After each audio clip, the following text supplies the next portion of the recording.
টিকটিকি মারতে বলেছেন। কোনো কোনো হাদিসে টিকটিকি মারতে বলা হয়েছে টিকটিকি মারা সওয়াবের কাজ বলে আমরা জানি, কিন্তু তার কারণ হয়তো অনেকেই জানেন না। একাধিক হাদিসের বর্ণনায় টিকটিকি হত্যার নির্দেশ পাওয়া যায়। উম্মে শারিক রাদিয়াল্লাহু তাআলা আনহু থেকে বর্ণিত, রাসূলুল্লাহ সাল্লাল্লাহু আলাইহি ওয়াসাল্লাম টিকটিকি হত্যার আদেশ দিয়েছেন।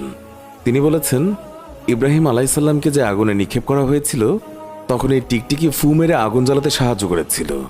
বুখারী, মুসলিম, ইবনে মাজাহ। তার এই শয়তানি তৎপরতায় রাসূলুল্লাহ সাল্লাল্লাহু আলাইহি ওয়াসাল্লাম তাকে হত্যা করার আদেশ দিয়েছেন। অপরদিকে হযরত ইব্রাহিম আলাইহিস সালামের উপর প্রজ্বলিত আগুন নেভানোর উদ্দেশ্যে ব্যাঙ তাতে প্রস্তাব করেছিল বলে হাদিস শরীফে বর্ণিত আছে।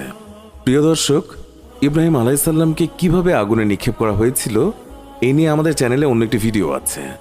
আপনাদের দেখতে ইচ্ছে করলে আমাদের কমেন্ট বক্সে ভিডিওর লিঙ্ক দেওয়া আছে, সেখান থেকে দেখে নিতে পারবেন। মূল আলোচনায় ফেরা যাক। রাসূলুল্লাহ সাল্লাল্লাহু